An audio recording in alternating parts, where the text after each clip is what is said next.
आप मुझे ज्वाइन करें जनरल रिटायर्ड जाहिद महमूद साहब, दिफाई तज्ज़िया निगार हैं। बहुत शुक्रिया जनरल साहब, आप ज्वाइन करें।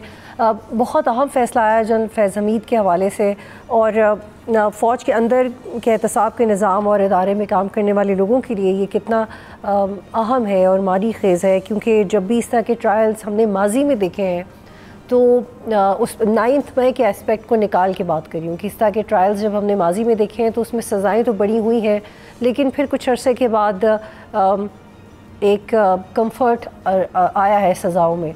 तो लेकिन इससे आप क्या एक्सपेक्ट कर रहे हैं, और ट्रांसपेरेंसी इसमें कितनी अहम होती है? देखिए राजपूत, एक तो thank you very much for the invite. सबसे इम्पोर्टेंट चीज़ है कि the spirit behind the whole trial.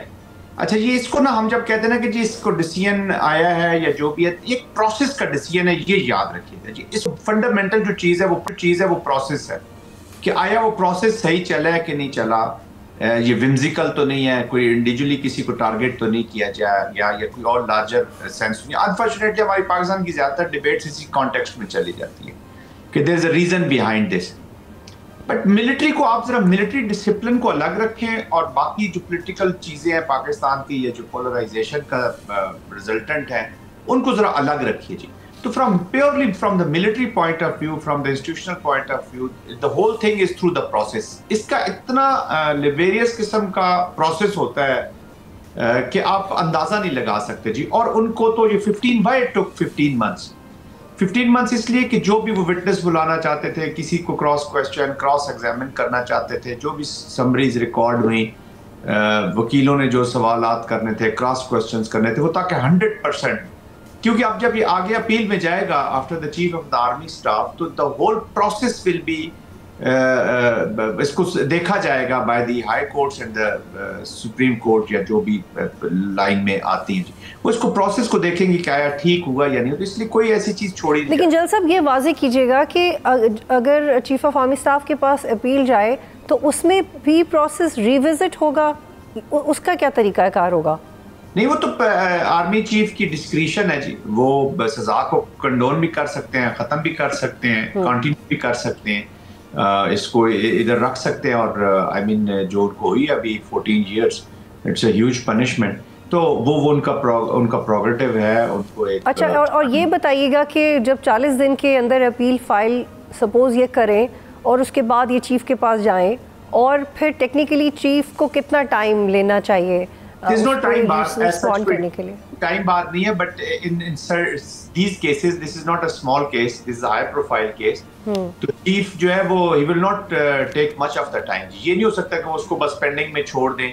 और ये this is the difference between the military proceedings and FGCM, और उसके बाद जो military way of dealing with such issues होता है, वो he will take not much time जी। वो immediate decision देंगे, because और with this personality, I know him very well जी, जो फील्ड मार्शल की personality, he must be very clear. जो भी उन्होंने करना है, he'll be clear and confident, और वो अपना डिसीजन लेंगे जी। वो उसके कोई गिव एंड टेक तो होनी नहीं है ना कोई। उसके बाद उन्होंने कोई इससे मनूवर करना है या कुछ और करना है, वो आई मीन जो पाकिस्तान में अनफॉर्चुनेटली एक ट्रेंड होता है या जो बातचीत हो जाती है, तो without wasting much of the time he will take decision, this I can tell you. अच्छा जनरल साहब, ये मैं आउट ऑफ क्यूरोसिटी आपसे पूछ रही हूँ कि क्या आप ज़्यादा इदारे को अच्छी तरह जानते हैं। हम लोग एज अ थर्ड पर्सन अपनी ऑब्जर्वेशंस और एक्सपीरियंसेस की बेस पे सवाल करते हैं, और this is very crucial whatever we are discussing. For example, अगर चीफ की तरफ से एक किसी स्पेसिफिक मामले पे माफ़ी आ जाती है, अब उसको लेट गो कर देते हैं, लेकिन 9 मई का मामला और म्यूटनी का मामला रिपोर्टेडली उस पर भी काम चल रहा है, तो क्या वो फिर ज़ेर ताब आएंगे और फिर एक सज़ा मुतवक्की है? ये मज़ीद इस पर कोई बात या प्रोसीडिंग की ज़रूरत नहीं है? देखिए, वो मामला तो अभी भी जो सजा हुई है, ये 4 डिफरेंट मामलात पे हुई है जी। और आई एम श्योर कि जब ये डिटेल्स आ जाएंगी, मैंने तो नहीं देखी, बट आई एम श्योर कि जो भी मामलात थे, ऑफिशियल सीक्रेट एक्ट की जहाँ पे वायलेशन हुई, कहाँ पे उन्होंने मिस यूज किया अपनी अथॉरिटी को, और डिफरेंट चार्जेस के ऊपर उनको फिर एक कम्युलेटिव सजा हुई है जी। और डिफरेंट चार्जेस की डिफरेंट सजाएं होती हैं, कुछ की कम होती है, कुछ की ज्यादा होती है, कुछ की कैपिटल भी हो सकती है।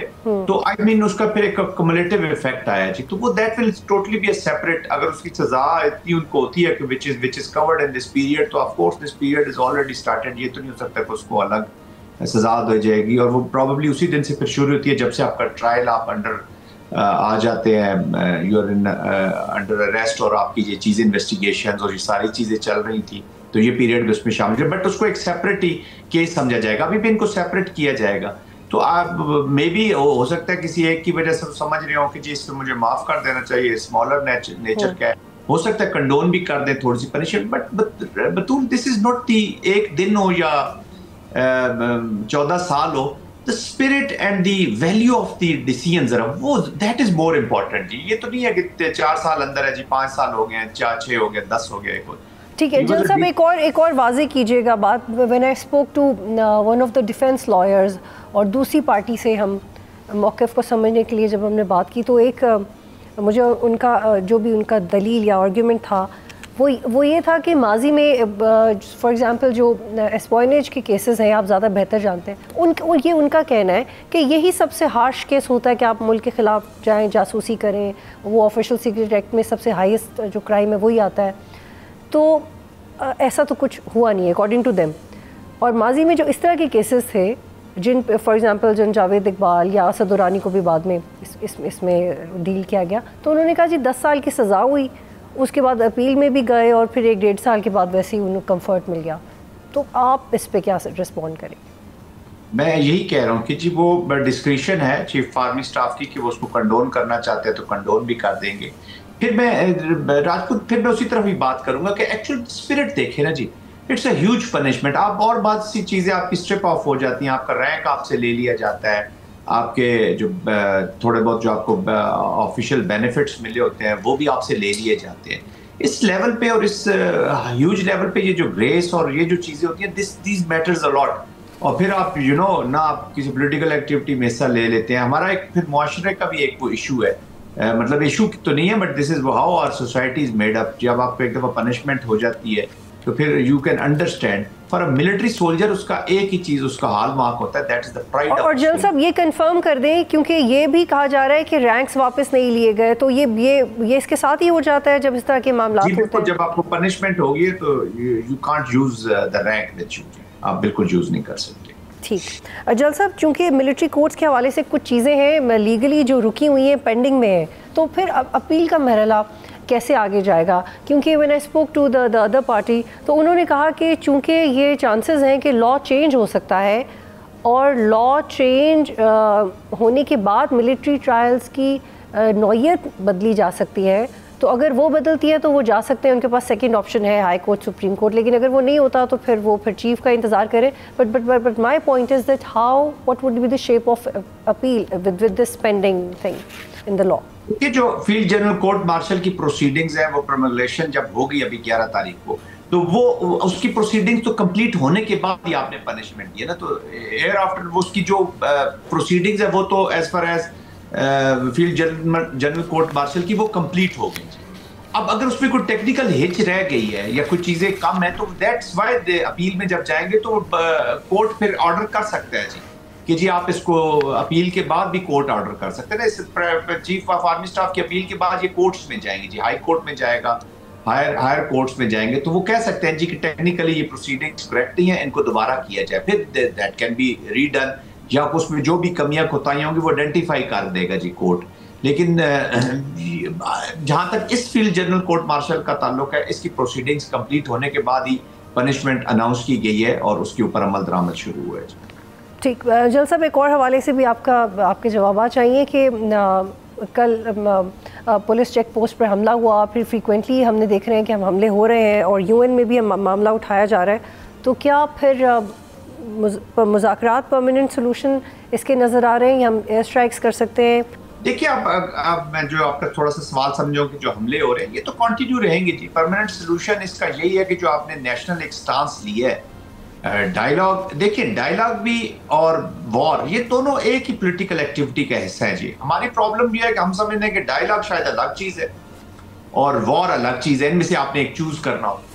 आप क्या डायलॉग करेंगे मुझे बताएं ना। हमने पाकिस्तान ने जितना डायलॉग को मौका दिया शायद ही दुनिया में किसी मुल्क ने दिया होगा, but Pakistan has with them to offer to, फिर राजी होना चाहते हैं कि जी ठीक है 78 ये अफगानिस्तान का हिस्सा है, या फिर आप तालिबान को कह दें कि जी ठीक है आप अपने तरह की जो शरीयत है वो इन रीजन्स में अप्लाई कर लें, तो you have nothing to offer. ठीक है जल साहब वेरी शॉर्टली आइन के नीचे आए और वापस आके अपना तरीके से रहे एक स्टेट के अंदर, उस पर कोई माफी तलाफी हो सकती है, but again with this present setup उसमें भी इनको लीगल कोर्स से तो गुजरना पड़ेगा। और काइनेटिक ठीक है जल साहब precisely I have to wind up precisely Iran अब अपना रोल प्ले करने की कोशिश कर रहा है कतर और सऊदी अरेबिया और टर्की की नाकाम कोशिशों के बाद, तो फिर इससे कोई फर्क पड़ेगा? ईरान में भी कुछ इंपॉर्टेंट मीटिंग्स होने जा रही हैं अफगानिस्तान को लेके, पहले भी मीडिएट देखिए जब भी फ्रेंड्स इन्वॉल्व होते हैं of course they have leverages, उनका किसी न किसी जगह पे लीवरेजेस होती हैं। सेकेंडली डिप्लोमेटिक प्रेशर पड़ेगा कि अभी सऊदी अरेबिया ने भी, ये मुस्लिम ममालिक है। बहुत शुक्रिया प्रोग्राम में ज्वाइन करे थे। सब्सक्राइब करें और बेल दबाएं ताकि कोई खबर रह न जाए।